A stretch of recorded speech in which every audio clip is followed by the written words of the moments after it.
Estamos de volta agora com o módulo de cálculo na parte de propriedade dos limites.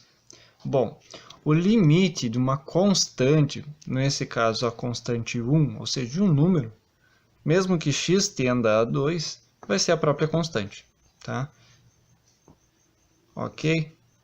Agora o limite de uma incógnita, de uma função x, tá? Que tem apenas a incógnita aqui, com x tendendo a 2, será esse tendendo substituído aqui, então será 2, tá ok? Bom, agora o limite de x mais 1 com x tendendo a 2. Bom, temos uma soma. Podemos abrir isto aqui da seguinte forma. Limite de x tendendo a 2 da função x mais o limite da função com x tendendo a 2 da função 1. Bom, limite de x, como a gente viu aqui, quando tende a 2, é 2. Mais limite de 1 é 1. Temos que é resultado 3, tá ok? Bom, limite de 3x com x tendendo a 2. Temos uma multiplicação, então podemos fazer o mesmo. Limite da função 3 com x tendendo a 2 vezes o limite da função x com x tendendo a 2. Tá ok? Isto é igual. Limite de uma constante, como a gente viu, é a própria constante. Então, temos 3 vezes o limite de uma incógnita ou de uma função apenas com a incógnita é o próprio limite. Então, 2. No caso aqui, que tende a 2, então é o nosso 2. 3 vezes 2, 6. Está pronto o nosso limite desta função aqui. Limite do quociente, no limite de 1 sobre x, pode ser aberto como limite de x tendendo a 2, neste caso, de 1 sobre o limite da função x com x tendendo a 2. De uma constante, ou seja, de um número, é o próprio número, e de uma incógnita, de uma função com x, é o próprio limitante, ou seja, x tendendo a 2. Então, ele tende a 2. E é esse o nosso resultado.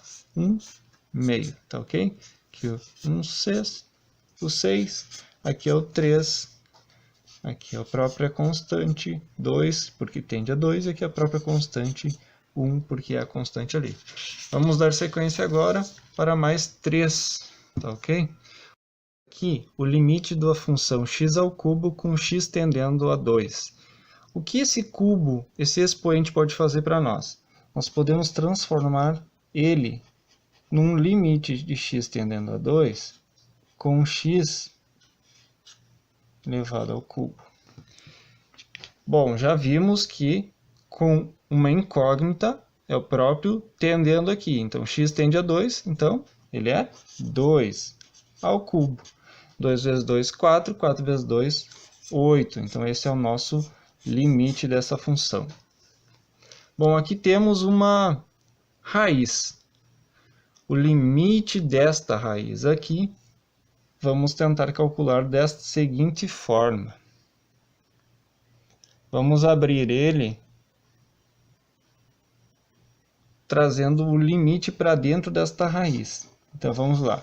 Vai ficar a raiz cúbica do limite desta função aqui dentro. X tendendo a 5 da função 3x ao quadrado menos 4x mais 9. Tudo isso dentro da raiz.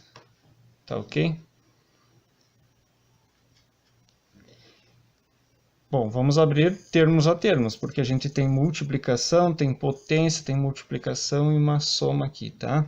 Vamos tentar abrir ele em vários. Então, vamos fazer assim.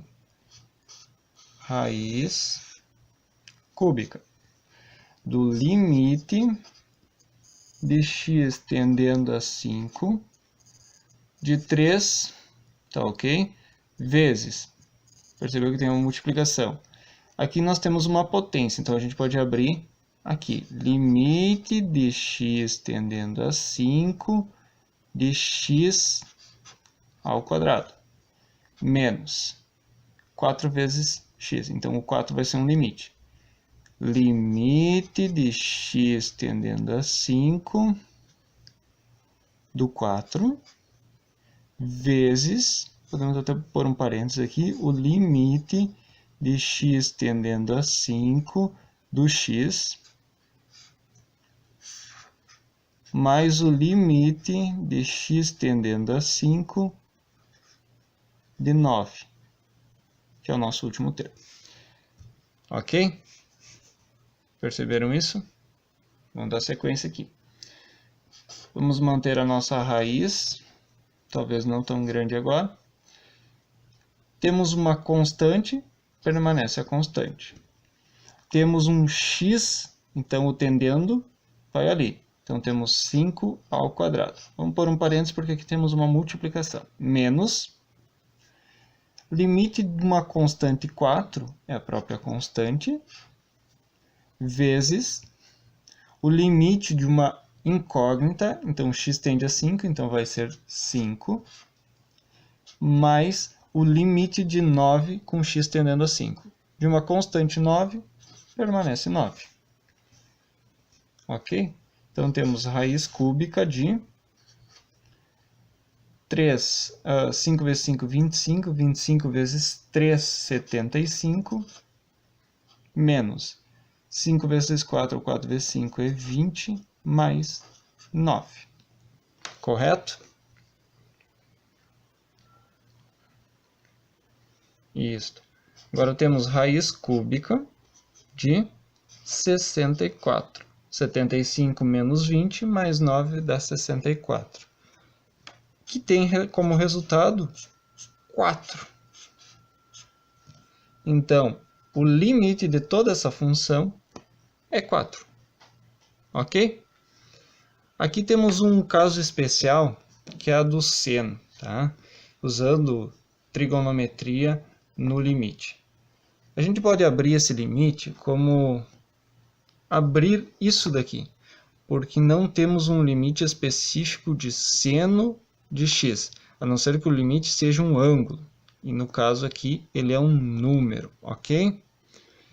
Então a gente pode abrir isso daqui, tentar transformar na nossa fundamental, que é seno de x sobre x. Bom, o que temos aqui? Um 3 a mais. Então a gente pode pensar que ele está multiplicado por 1/3, porque 1 não interfere, e o 3 ficaria no denominador. Então a gente pode fazer o limite disso daqui. Então ficaria limite de x tendendo a 0 da função 1/3 vezes seno de x sobre x. Podemos abrir em dois limites. Limite de x tendendo a 0 de 1/3 vezes o limite de x tendendo a 0 de seno de x sobre x. De uma constante, a própria constante, e aqui da nossa fundamental que vale 1. Então temos 1/3. Ok? Bom, seriam essas as propriedades dos limites. Bons estudos e até a próxima!